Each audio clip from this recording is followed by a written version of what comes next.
बिस्मिल्लाहिर्रहमानिर्रहीम। तो दोस्तों आज हम बात करेंगे यहाँ पर कि इनवॉइस पेमेंट रिपोर्ट की जो कलेक्शन होती है वो आप कैसे एक्सेल में तैयार करेंगे।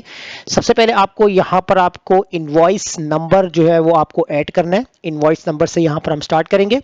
उसके बाद यहाँ पर आपको जो है आपकी पेमेंट की जो डेट होगी वो आपने यहाँ पर ऐड करनी है। तो जैसे मैंने पेमेंट ड्यू डेट आपने ऐड कर ली।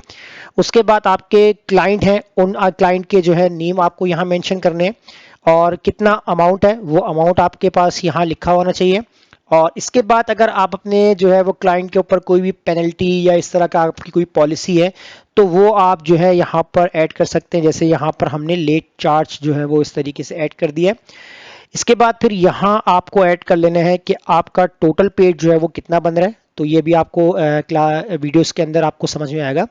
तो टोटल पेड आ जाएगा। टोटल पेड के बाद फिर आपको यहाँ पर जो आपकी पेड डेट होगी वो आपको रिक्वायर्ड होगी। और उसके बाद अगर आपको यहाँ पर अपना कोई रिमेनिंग चेक करना है बैलेंस या कोई भी इस तरह का आपके पास अमाउंट है वो आप यहाँ कैलकुलेट कर सकते हैं। और लास्ट वन यहाँ पर आप जो है अपना स्टेटस भी ऐड कर सकते हैं। तो यहाँ पर मैं कॉलम का साइज जो है वो कुछ इस तरीके से जो है वो सेट कर लेता हूँ जो कि उसकी हेडिंग के अकॉर्डिंग है। अब यहाँ पर कुछ ही एरियाज जो है आप यहाँ पर फॉर्मेटिंग बना सकते हैं। जैसा कि मैं यहाँ पर फॉर्मेट यहाँ पर अपनी मर्जी से सेट कर लेता हूँ, आप अपने हिसाब से सेट कर सकते हैं। अब जितना आपको यहाँ पर काम करना है उतना ही आपको यहाँ पर जो है वो इस तरीके का रिकॉर्ड को मेंटेन करना है। जैसे कि मैं यहाँ पर इनवॉइस नंबर ऐड करता हूँ। जैसे मैंने इनवॉइस 1 करके ऐड कर लिया और इसके बाद ड्रैग कर दिया। तो फिलहाल अभी हम यहाँ पर 15 डेट तक करते हैं। जितने क्लाइंट्स होंगे उतना ही आपको यहाँ पर डाटा ड्रैग करना होगा। उसके बाद यहाँ पर आप एरिया सेलेक्ट कर लीजिएगा और इसको हाईलाइट कर दीजिएगा बॉर्डर से। और पेमेंट ड्यू डेट ये आपको रिक्वायर्ड होगी। तो इसके लिए आपको क्या करना है, आपको यहाँ पर डेट डालनी है। जैसे मैंने यहाँ पर लिख दिया है कि कौन सी डेट। तो ये आपके पास आ रही है 1 अक्टूबर 2024। तो ये आपके पास पेमेंट डेट आ रही है। अभी सैंपल है हमारे पास, समझाने के लिए मैं इसी डेट को इस तरीके से ड्रैग करता हूँ तो डिफरेंट डेट यहाँ पर आपके पास पेस्ट हो जाएगी। उसके बाद क्लाइंट नेम की आपको यहाँ पर एंट्री करनी है कि कौन सा क्लाइंट है और उसका पूरा यहाँ पर आपको डाटा मेंटेन करना है। तो क्लाइंट का नाम आप लिख लीजिएगा।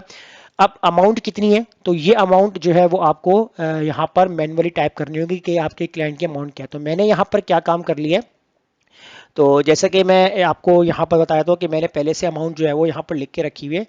तो आप जो है अपने हिसाब से अमाउंट लिख लीजिएगा जितना आपको डाटा चाहिए। तो मैं यहाँ से कुछ ही अमाउंट जो है यहाँ से कॉपी कर लेता हूँ और यहाँ पर इसको मैं पेस्ट कर देता हूँ।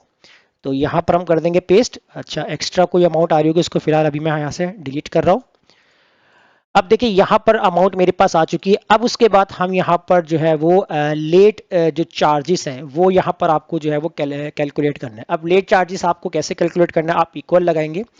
इक्वल लगाने के बाद आपको यहाँ पर इफ का फॉर्मूला राइट डाउन करना है।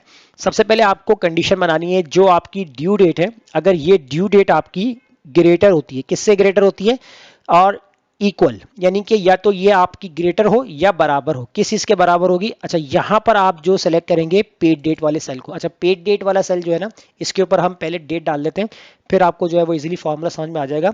तो मैं यहाँ पर जस्ट लेट सपोज कि मैं यहाँ पर कोई भी डेट मेंशन कर लेता हूँ। जैसा कि 1 अक्टूबर ही फिलहाल यहाँ पर मैं रख लेता हूँ इस तरीके से।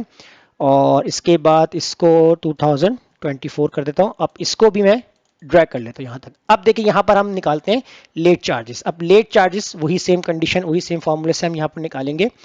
तो इक्वल लगाते हैं, इफ का फॉर्मूला राइट डाउन करेंगे। लॉजिकल टेस्ट के अंदर अगर आपकी ड्यू डेट ग्रेटर होती है या बराबर होती है किस इसके, आपके पेड डेट के, कॉमा, तो आपके पास क्या प्रिंट हो जाए, तो आपके पास ब्लैंक आपके पास सेल रहे, उसके बाद आपको कॉमा लगाना है। अब आपसे पूछेगा फॉल्स, तो फॉल्स वैल्यू के अंदर आप यहाँ पर जो चार्ज है वो कितना यानी कि जो अप्लाई करना चाह रहे हैं तो वो आप इसमें ऐड कर सकते हैं। मान लीजिए कि मैंने यहाँ पर 500 चार्ज लगा दिया, ठीक है।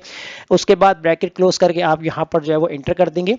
तो यहाँ पर अभी देखिए आपके पास जो है वो कुछ इस तरीके से आंसर आ रहा है। जैसे ही मैं यहाँ से इसको ड्रैग करता हूँ तो अभी देखिए यहाँ जो मेरे पास जो आंसर है वो थोड़ा सा आपको डिफरेंट आपको जो है नजर आ रहा होगा। उसकी वजह ये कि अभी यहाँ पर कोई भी इस तरह की वैल्यू जनरेट नहीं हो रही। जब हम अपनी डेट को चेंज करेंगे तो ऑटोमेटिकली क्या होगा कि आपका जो डाटा है वो अपडेट हो जाएगा। जैसे मान लीजिए कि मैंने यहाँ पर अक्टूबर लिखा हुआ है, मैंने इसको 12 कर दिया, दिसंबर कर दिया, तो देखिए ऑटोमेटिकली आपके जो चार्ज है वो अप्लाई हो जाएंगे, क्योंकि जो ड्यू डेट होगी उसी डेट को अगर आपका अमाउंट जो पेड हो जाता है तो वो आपका कोई भी लेट चार्ज जो है वो उसके ऊपर अप्लाई नहीं होता। बट अगर यहाँ आपकी डेट चेंज हो जाती है तो उसके अकॉर्डिंग जो है यहाँ पर आपका जो चार्ज होगा वो अप्लाई हो जाएगा। अब मान लीजिए जैसे हम कुछ 2-3 डेट्स को जो है यहाँ पर चेंज कर लेते हैं, जैसे कि मैंने यहाँ पर 11 कर दिया, और इसके बाद हम बात करते हैं, थोड़ा सा नीचे आए थे और यहाँ पर भी जो हम जो है इसको चेंज कर देते हैं कि इसको भी हम यहाँ पर 11 कर देते हैं। तो कुछ ऐसे ही आपको समझाने के लिए मैंने यहाँ पर डेट को इस तरीके से एडजस्ट किया ताकि कुछ क्लाइंट के ऊपर जो है वो लेट चार्ज भी अप्लाई हो जाए। इसी तरह बात करते हैं, एक दो और चेंज कर लेते हैं। तो इस पे आते हैं, यहाँ पर इसको भी हम यहाँ पर चेंज कर देते हैं। तो देखिए यहाँ पर जहाँ जहाँ लेट होगा वहाँ पर इस तरीके से लेट चार्जेस भी जो है वो ऑटोमेटिकली अप्लाई हो जाएंगे।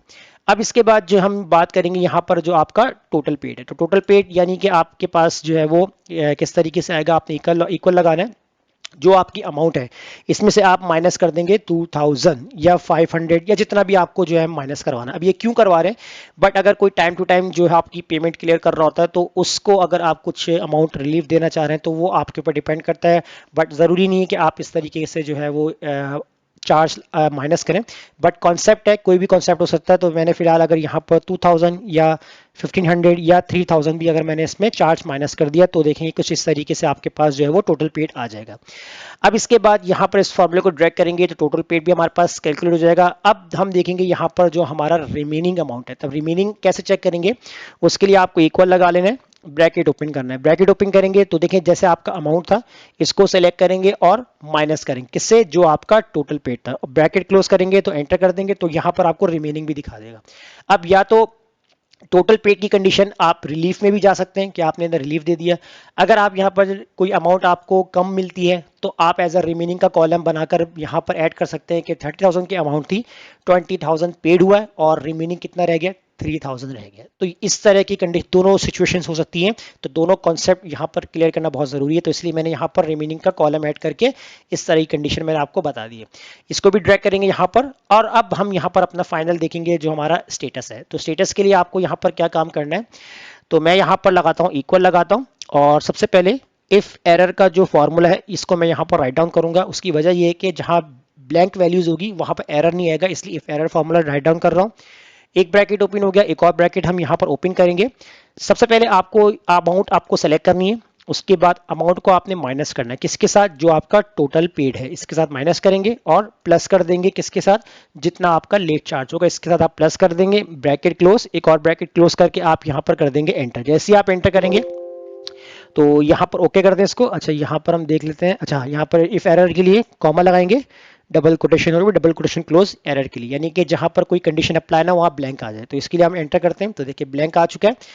अब इसको जब हम ड्रैग करेंगे तो देखिए जहां जहां आपके पास जो स्टेटस में है वहां आपको रिमाइंडर के तौर पे बता देगा कि आपकी 25,000 थी, लेट चार्ज आपका 500 हुआ इसमें, और टोटल पेड आपने जो है वो 22,000 किए हैं, और रिमेनिंग कितना बता रहा है, 3,000 बता रहा है। तो रिमेनिंग प्लस जो आपका लेट चार्ज है वो यहाँ पर स्टेटस में बता रहा है कि इतने आपका जो है वो स्टेटस में आ रहा है कि इतना आपका सर चार्ज पेंडिंग पे है, तो वो आपको मजीद पे करना होगा। तो एक इनवॉइस रिपोर्ट जो होती है वो इस तरीके से जनरेट की जाती है क्लाइंट वाइज, और आपकी जो पॉलिसी होगी उसी के अकॉर्डिंग होगी कि आप रिलीफ दे रहे हैं या आप जो है वो उसके अंदर कुछ माइनस कर रहे हैं अपने अमाउंट को। तो फिलहाल इस क्लास की आप प्रैक्टिस कीजिए। तो मुझे इजाज़त दीजिए, मिलते हैं नेक्स्ट वीडियो में। अल्लाह हाफिज़।